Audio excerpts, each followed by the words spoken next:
Warahmatullahi wabarakatuh. Waalaikumsalam warahmatullahi wabarakatuh. Ya, perkenalkan nama saya Nandri Laksono dengan NIM terakhir 038. Di sini saya sebagai moderator dan juga sebagai pemateri untuk mendiskusikan implementasi program anti perundungan di SD.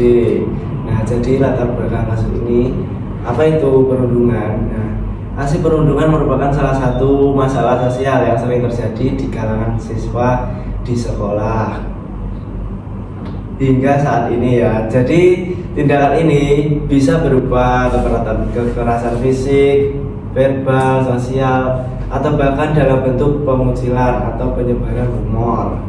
Nah, di sini saya mengangkat kasus pada 5 tahun terakhir. Nah, masalah ini kian mencemaskan karena ada indikasi peningkatan intensitas kasus perundungan.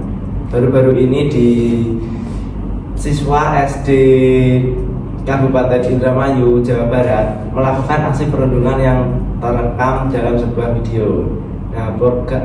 Nah, korban ini tampak ditelanjangi hingga ditendang oleh sejumlah siswa lain. Nah, lanjut kasus yang kedua. Pada kasus ini perundungan juga dialami seorang santri pondok pesantren di Tahfidz Quran Al-Hanafiyah di Mojo, Kabupaten Kediri. Korban meninggal dunia sebelum sempat dijemput orang tuanya. Nah, beberapa kasus di atas ini menunjukkan bahwa perundungan bisa terjadi dimanapun ya, maupun di sekolah, di pondok, atau di masyarakat sekitar lah ya. Oke, topik diskusi kita ya.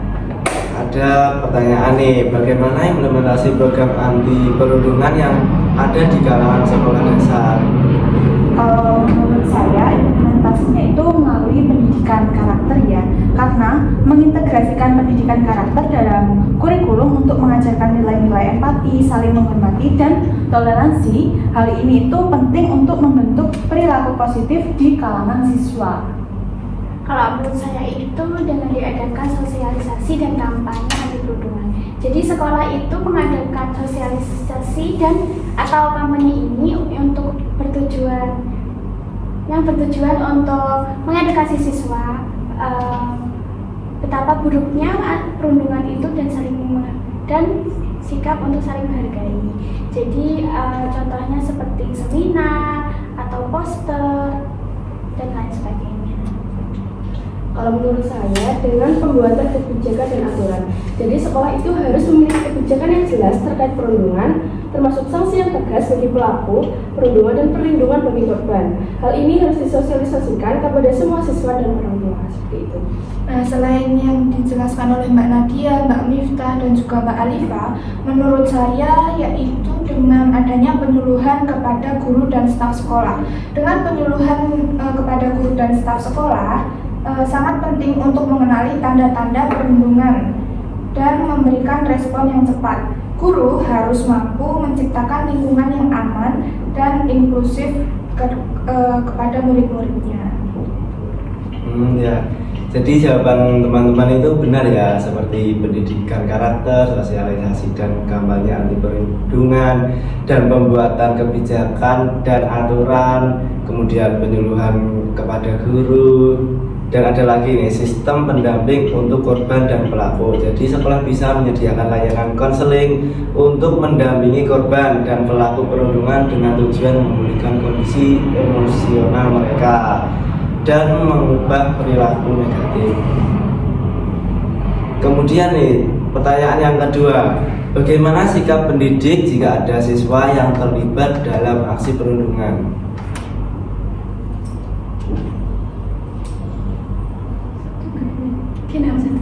Kedua. Kalau menurut saya sebagai pendidik itu mendengarkan dengan empati. Jadi seorang pendidik itu mendengarkan kedua belah pihak, baik pelakunya atau korbannya, sehingga pendidik itu bisa bersikap adil dan tanpa menghakimi. Nah, dengan ini kan akan membantu memahami akar permasalahan dan memberikan solusi yang tepat. Kalau menurut saya dengan memberikan pendampingan psikologis. Jadi baik korban maupun pelaku perundungan mungkin membutuhkan pendampingan psikologis. Jadi guru bisa mengarahkan mereka untuk berkonsultasi dengan konselor sekolah agar proses pemulihan dapat dimulai.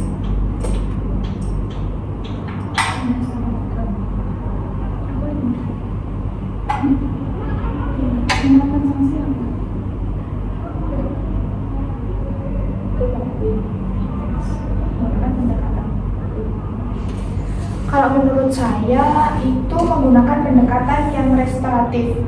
Jika memungkinkan, pendekatan restoratif seperti mediasi antara korban dan juga pelaku bisa diterapkan. Ini bertujuan untuk memperbaiki hubungan, memberikan pemahaman kepada pelaku dan juga memberikan kesempatan kepada korban untuk menyuarakan perasaannya. Menurut saya sikap pendidik jika ada siswa yang terlibat dalam aksi perundungan itu menerapkan sanksi yang sesuai sih, karena selain pendekatan restoratif yang disampaikan oleh Mbak Evi, guru harus memastikan bahwa ada konsekuensi yang sesuai dengan tindakan perundungan yang terjadi. Jadi sesuai dengan kebijakan yang telah ditetapkan oleh sekolah. Sanksi bisa berupa teguran, peringatan, atau tindakan lainnya yang bertujuan mendidik pelaku agar tidak mengulangi perbuatannya. Seperti itu. Oh ya, jadi semua itu benar. Implementasi yang konsisten dan komprehensif dari kedua sisi ini, pendidikan karakter di sekolah serta respon tepat dari pendidik dapat menciptakan lingkungan sekolah yang aman dan bebas dari perundungan. Kemudian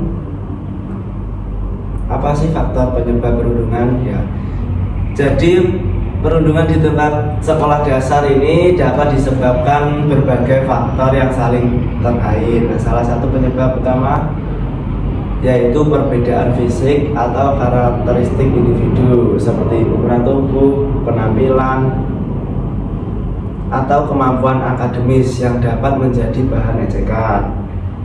Nah, selain itu faktor lingkungan keluarga juga berperan penting. Ada juga faktor sosial serta media sosial yang dapat menyebabkan perundungan di sekolah dasar. Nah, kemudian apa sih solusinya? Ya, solusinya ini untuk mengatasi perundungan di sekolah dasar, pendekatan yang holistik sangat dibutuhkan, melibatkan pihak sekolah, orang tua, dan masyarakat. Program edukasi tentang empati, penghargaan terhadap perbedaan, dan keterampilan sosial dapat dimulai sejak dini untuk membantu karakter siswa. Selain itu, peran orang tua juga sangat penting dalam membimbing anak-anak untuk menghargai sesama dan mendeteksi tanda-tanda perundungan sejak awal. Nah, jadi kesimpulan yang dapat diambil tentang perundungan di sekolah dasar ini adalah bahwa perundungan bukan hanya masalah individu, melainkan juga fenomena sosial yang dipengaruhi oleh faktor lingkungan, keluarga, sekolah, dan masyarakat. Perundungan seringkali berakar pada ketidakmampuan anak untuk mengelola perbedaan atau kesulitan dalam berinteraksi sosial, baik sebagai korban maupun pelaku. Oleh karena itu, penanggulangan perundungan memerlukan pendekatan yang komprehensif dan melibatkan berbagai pihak, mulai dari sekolah atau orang tua hingga masyarakat.